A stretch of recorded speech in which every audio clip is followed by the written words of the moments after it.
کہوں گا کہ لازمی نہیں ہے کہ ایک آدمی مادی اعتبار سے بہت ہی اچھی زندگی گزار رہا ہو وہ کوئی مورد توجہ ہوگا، نہیں، ٹھیک ہے اس کے لیے کوشش کرنی چاہیے۔ بعض لوگ یہ سمجھتے ہیں کہ نہیں کوشش کرو، رزق حلال کے لیے کوشش کرو، اگر رزق حلال میں آپ کو اچھے سے اچھے مواقع ملتے ہیں تو لو، لیکن اللہ کو ناراض نہیں کرنا۔ کیا مطلب؟ ایک تو آپ نے رزق کمانے کے اندر گناہ نہیں کرنا، اور دوسرا جب رزق کما لیا ہے تو اس کو خرچ کرنے میں گناہ نہیں کرنا، اسراف نہیں کرنا، اور اس کے اندر جو حق ہے زکوٰۃ خمس کی شکل میں وہ جن کا حق ہے ان کو پہنچانا۔ اب اس میں آپ اچھے سے اچھا لباس پہنیں، اچھی گاڑی رکھیں، اچھا گھر رکھیں، اس میں کوئی ہے، اسراف نہیں کرنا۔ اسی اچھے لباس، اسی اچھی گاڑی، اسی اچھے گھر میں آپ نے جو ہے وہ ایک مومنانہ زندگی گزارنی ہے، جس میں آپ کی عبادت بھی ہے، جس میں آپ اپنے خانوادے کے، فیملی کے حقوق پورے کر رہے ہیں، ہمسایوں کا حقوق خیال رکھ رہے ہیں، اپنے خاندان کے حقوق پورے کر رہے ہیں، بد خلقی نہیں ہے، آپ کے اندر تقویٰ ہے، یہ ساری چیزیں ہر زندگی میں آ سکتی ہیں۔ بے شک۔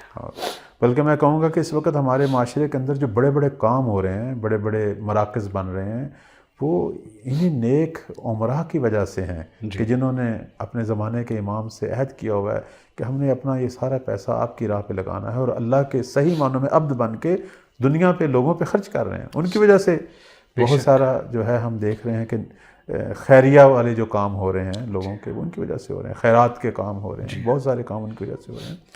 تو عرض خدمت یہ ہے کہ یہاں بھی لگتا ہے کہ وہ جو آدمی تھا وہ شخص سادہ زندگی تھی، لیکن ایسی زندگی تھی کہ جس کے اندر ورع والی حالت تھی، اخلاق حسنہ والی حالت تھی، اور امام اپنی تمام تر مصروفیات کو چھوڑ کر اس کے پاس چند منٹ جو ہے وہ گزارنے کے لیے آئے تھے۔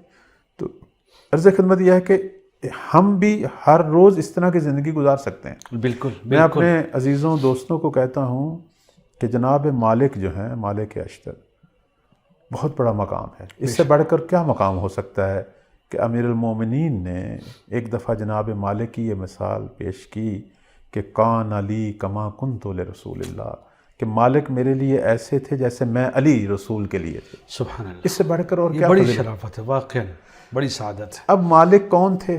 نہ وہ پیغمبر زادے تھے، جی ہاں، نہ وہ سید زادے تھے، جی ہاں، وہ ایک عرب کے عام قبیلے سے تعلق رکھتے تھے، لیکن وہ کیوں مالک بنے، اس مقام پر پہنچے کہ علی جیسا امام اسے اپنی شبیہ قرار دے رہے ہیں۔ اس نے یہی کچھ کیا تھا۔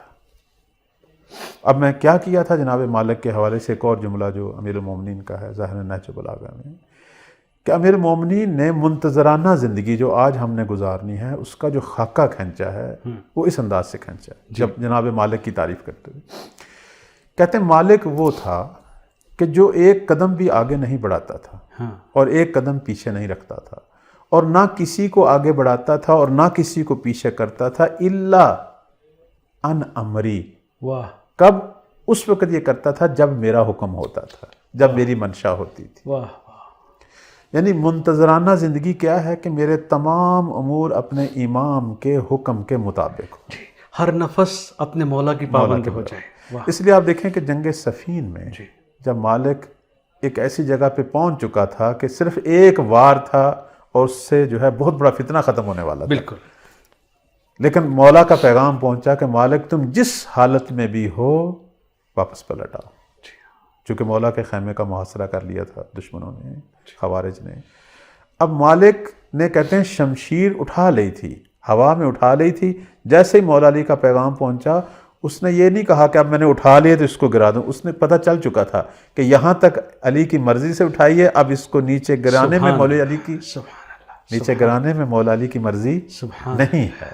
انہوں نے وہیں سے اپنا ہاتھ کھینچ لیا، وہیں سے ہاتھ، اگر وہ وہاں ہاتھ نہ کھینچتے آج مالک وہ مالک نہ ہوتے جس کی آج ہم تعریف کرتے یا جس کے مولا جو ہیں وہ تعریف کرتے۔ انہوں نے وہیں سے اپنا ہاتھ کھینچا اور اسی حالت میں واپس پلٹے، حتیٰ کہ جب وہ پلٹ رہے تھے زخمی بھی ہوئے، پلٹے اور اپنے مولا کی خدمت میں پہنچے ہیں۔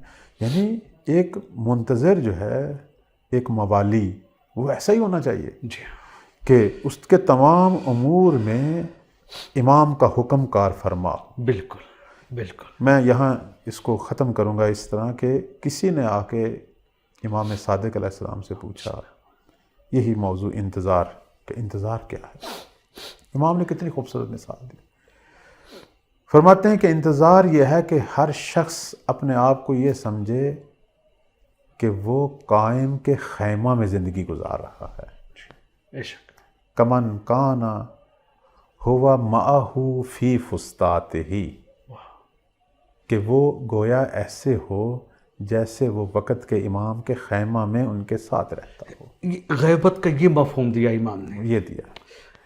اب آپ خود توجہ فرمائیں واہ. کہ ایک منتظر شخص جو وہ کیسا ہونا چاہیے. یعنی وہ شخص جو امام کے خیمہ میں امام کے ساتھ اس کے شب و روز گزرتے ہیں وہ کیسا ہونا چاہیے. صحیح. امام ہم میں سے ہر ایک کو ویسا دیکھنا چاہتے ہیں. جی جی. اور یہ وہ چیز ہے کہ جو چونکہ ہمارے معاشرے میں سامنے نہیں آ رہی، نتیجتاً ظہور میں تاخیر ہو رہی ہے.